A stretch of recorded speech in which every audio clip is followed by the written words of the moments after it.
interpreting nationwide institutional reforms through Chinese literature, with unexpected bestsellers emerging.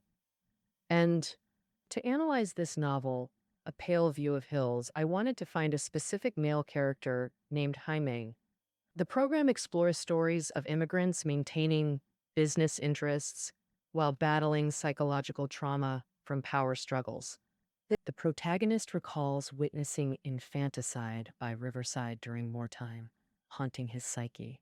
Post-chickenpox psychological shadows linger on young women's mental health. A woman waves from across the river, beckoning the mother character. Dilemmas about repatriation persist, particularly regarding Japan's liberal lifestyle.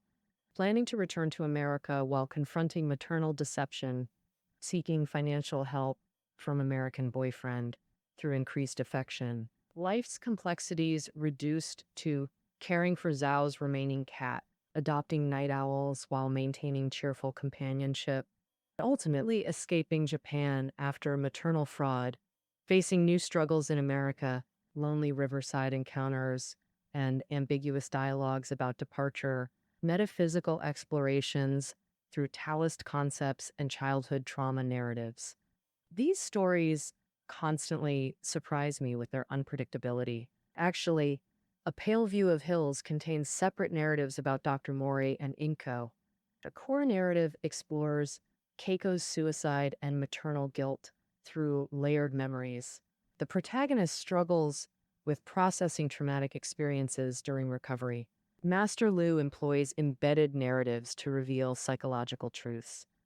Each act of vulnerability becomes transformative in these tripartite stories.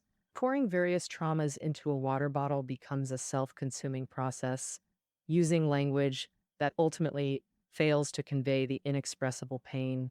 Through shared confessions, the hidden pains of competitive passion emerge. Zhou Yu's Tokyo actions reveal untold darkness beneath surface narratives. Children's inspirational stories repeatedly showcase women treasuring symbolic gifts.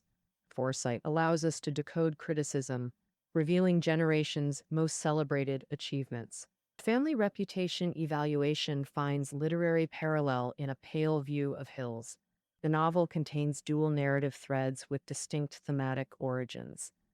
Linguistic melancholy manifests differently across languages. Purchase versus enjoyment in translation choices. The former implies transactional dryness, the latter emotional fulfillment. Dark narratives permeate Maui High's economic trauma chronicles, observed from Mount Dew. Is true love merely distant history? Perhaps not entirely. Post-suicide prevention policies generate media scrutiny and political analysis cycles. Simplistic stereotypes about Japanese suicidal tendencies obscure complex social realities. Even post-mortem explanations become narrative constructs about historical trauma victims, destroying maternal bonds and generational connections. Rootless existence leads to legal identity paradoxes. Suicide prevention echoes through sleepless nights and skeletal memories. Historical victims grapple with inseparable past through cultural frameworks.